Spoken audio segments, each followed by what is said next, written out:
Hi, everybody. It's Kaya. As you can hear right now, I'm very sick. So I couldn't go to school today.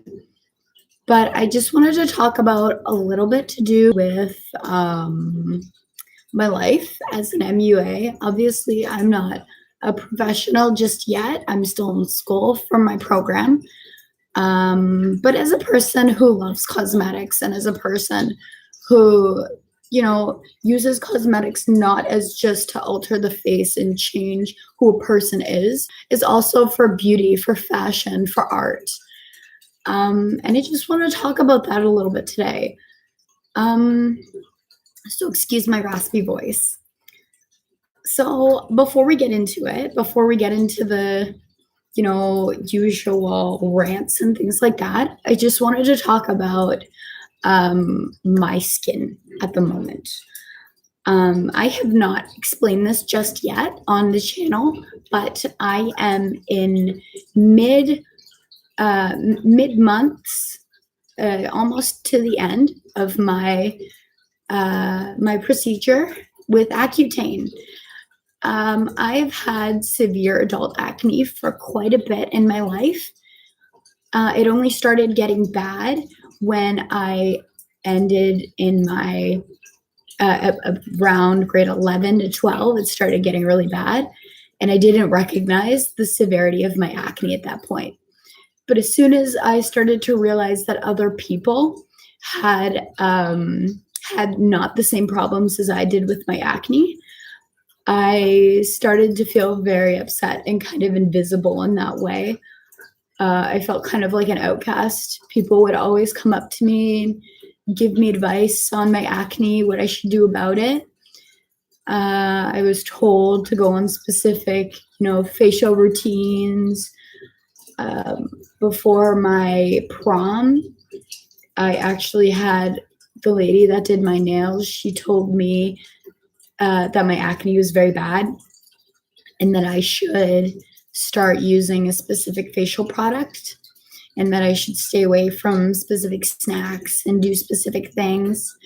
And it really hurt because knowing that as an MUA, your face is what's going to bring in your clients, not having the ability to change the texture of your face and not having that ability to change anything in your face, because that's just how genetics work. My father had really bad acne, so I got the bad acne, and there is no other way that I could change it. The majority of people that have such bad acne are the people that take the best care of their face in the world.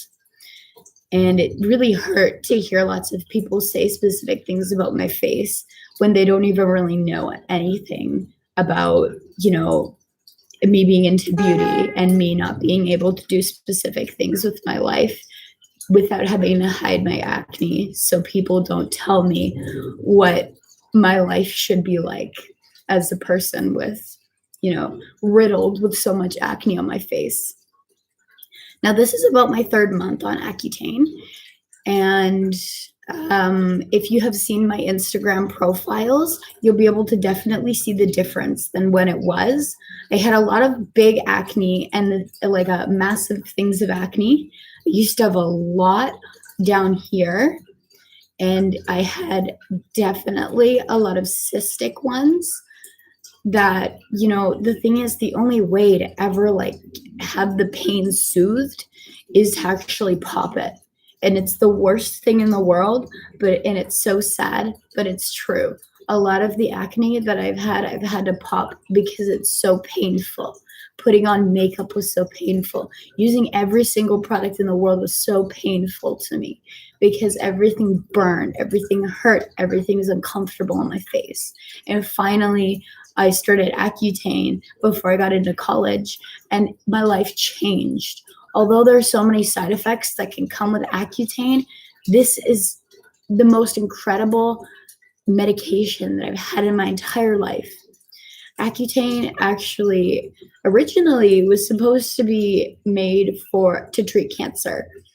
And what happened is they had, I guess, discovered that it helped with acne, which is super cool. It's cool kind of background to it.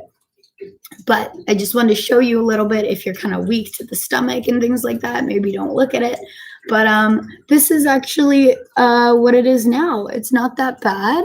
It's actually very, very minimal acne at the moment. And I also wanted to talk a little bit about what kind of issues I'm having with my acne at the moment, or on Accutane. Obviously, it's different for everybody on Accutane, and sometimes the first time around, Accutane doesn't work for people.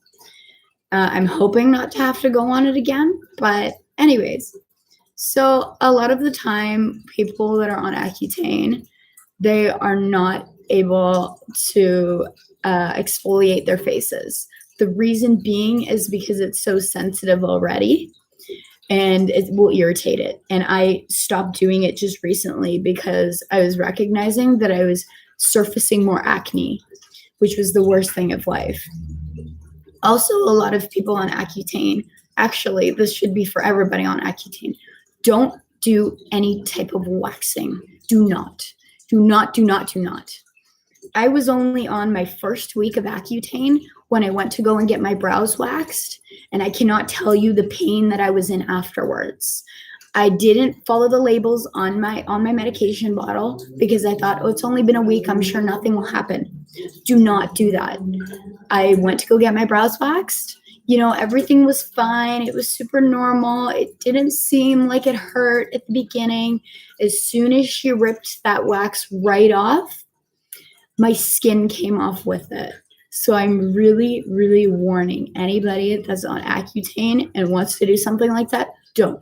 Just wait. I know it's the worst thing ever, and it's the most disgusting look of life to not have your brows waxed, but it'll be so much more worth it that you don't have scars around your brows. Luckily, it didn't happen to me, but I'm sure that if you continued, it would happen.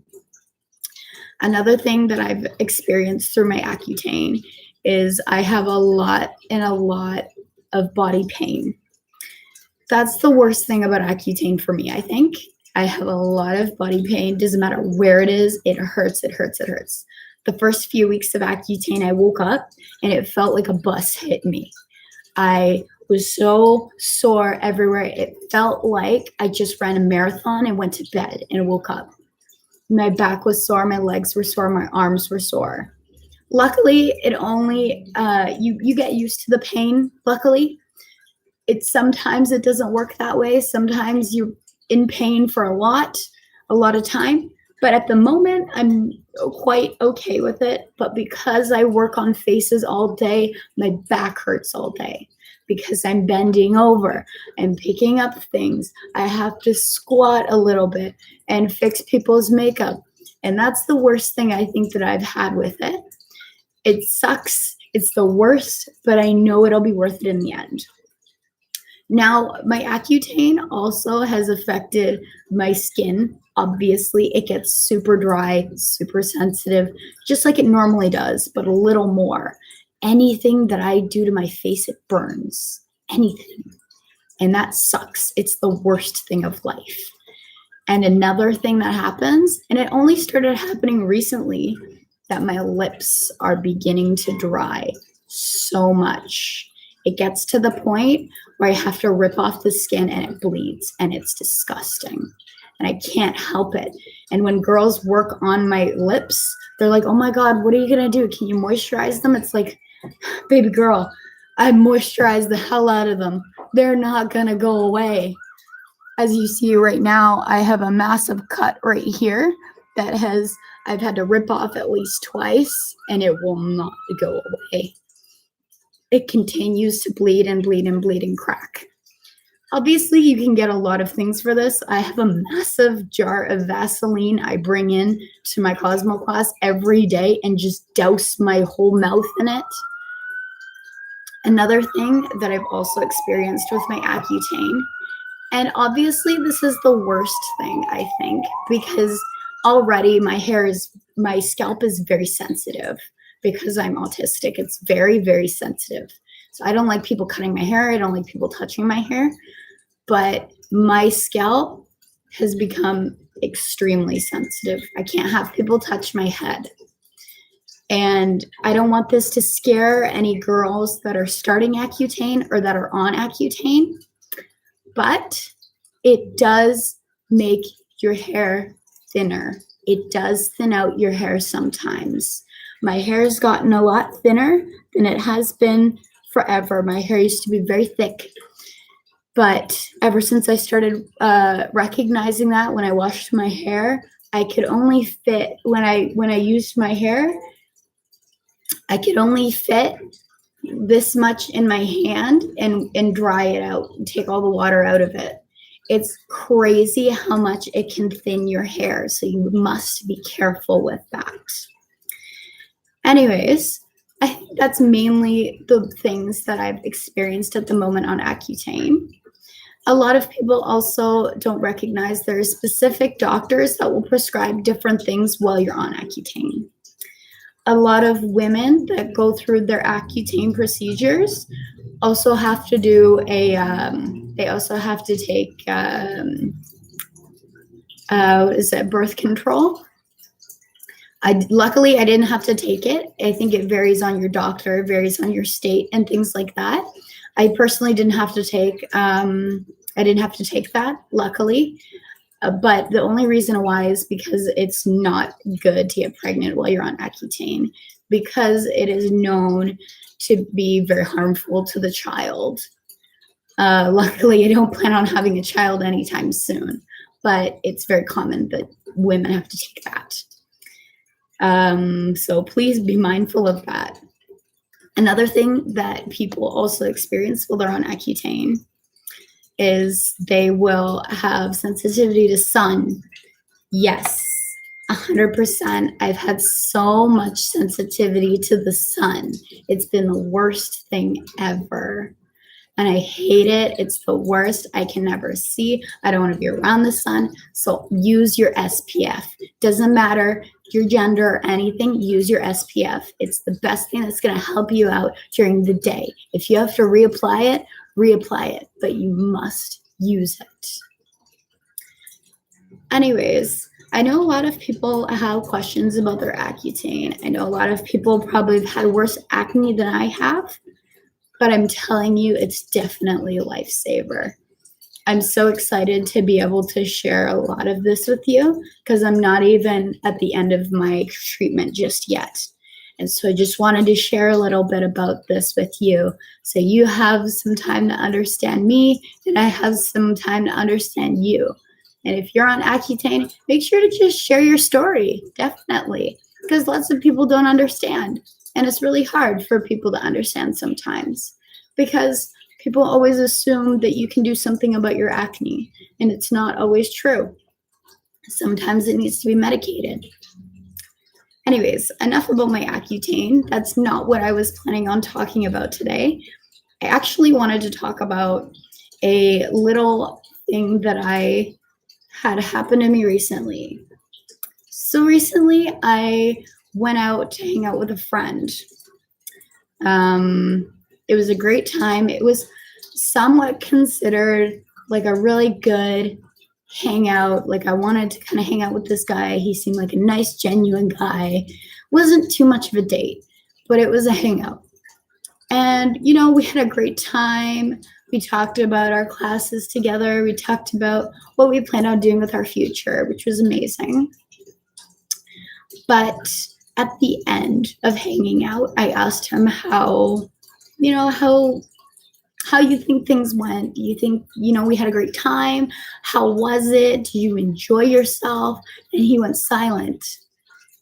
And I kind of left the question because I thought maybe, things happen. I guess I didn't seem like it was a big deal at the moment.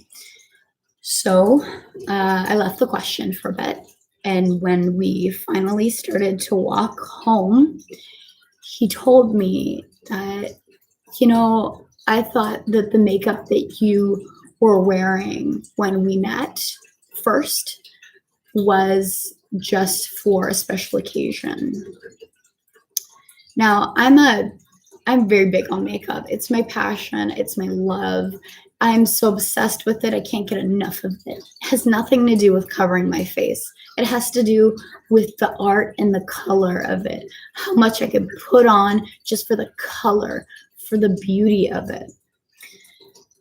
And I said to him, no, this is a everyday look for me. This is something that I enjoy. This is my art. This is what I study. And he said to me, well, a lot of girls that put on this much makeup, it makes you look like a prostitute. And I turned to him and I said, so you're telling me I look like a prostitute? And he went quiet again and he said, yeah. And I had never felt so attacked and hurt in my entire life. I felt kind of defeated.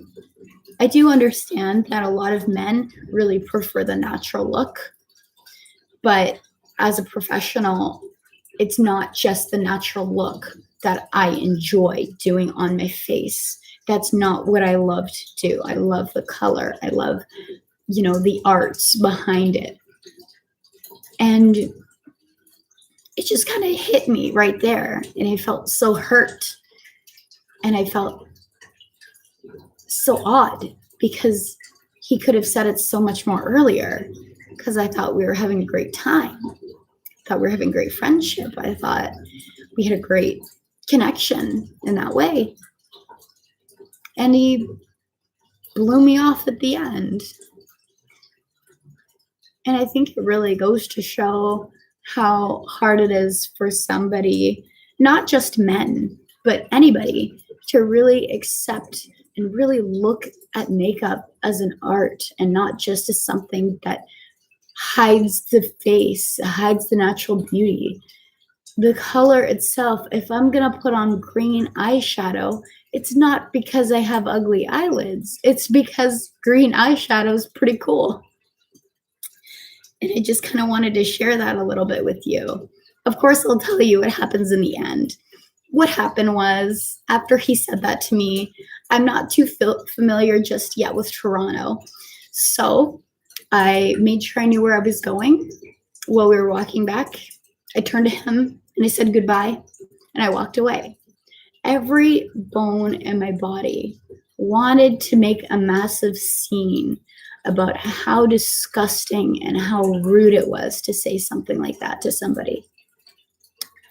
But you should always stand your ground in something like that, because as soon as you make that fight into reality is the time that you have ruined your own beliefs. Because if one person is going to be the reason that you change what you're doing and who you are, that's when you have messed up as a person, and how much you love what you're going to do and where you think you're going to go with it. I know that there are so many things that this boy could have said or did say or wanted to say, or maybe this was brought on to him. Maybe this is not just his preference, but it could be what somebody else brought on to him. Maybe his mother said something like that. Maybe his entire peers said something like that. Maybe he was raised that way. So you should always think about the other person's perspective before you ever try and fight somebody for something like that. Because, like I said before, it can ruin who you are. I love what I do. I love being able to do things with my face, not just for the beauty of it, but for the color for myself. Because the original reason why I got into makeup artistry is not just to change people and how they feel about themselves. It's to show more color in this world and to myself. Because as a younger child, I wore a lot of colorful things. I loved color, and it was something that I just strived in. And being able to channel that and make more of it in makeup changed the entire game for me. A lot of my makeup artistry comes from Harajuku fashion, so Japanese fashion. And it also comes from drag. Drag was a really big factor into the makeup that I do for myself and in my life. Not simply because of the sass and the usual gay and LGBT drag culture, but it had to do with the beauty and the color that they would use on themselves, not just for the entertainment, but because that's what they love. And that's the color is what has brought everything together. And I just wanted to kind of clear that up with a bunch of people in the makeup that they do or anything that they do in their life. If you let people step on you and you think that that's a bad thing for you to do, is to, fight them in order to show what you love matters, then you have changed. You've changed what you love. As soon as you let it go and let the one person or 20 people or 50 people comment something bad about you and let that be the reason that you change or you fight them over it, you argue with them, that's when you don't believe in yourself.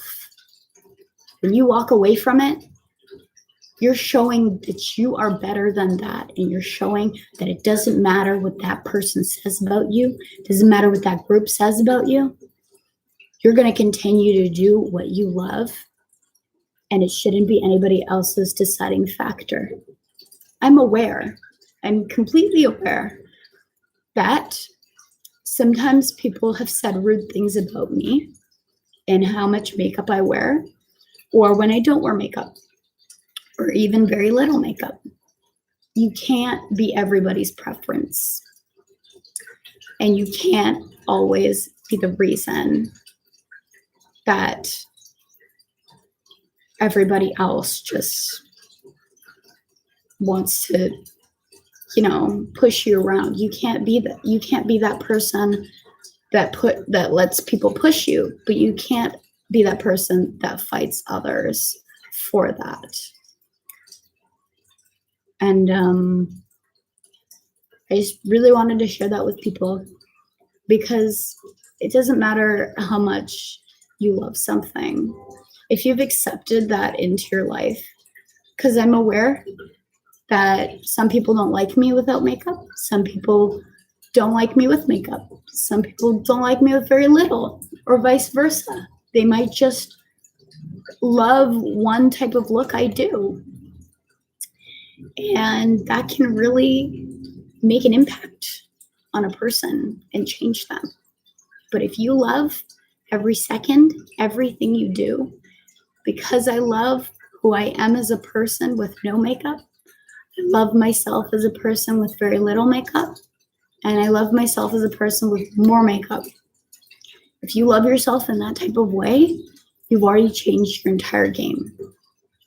So the next time a person ever tries to make you change for something you love, walk away, because you don't know what they've been taught, and you don't know what goes on in their life.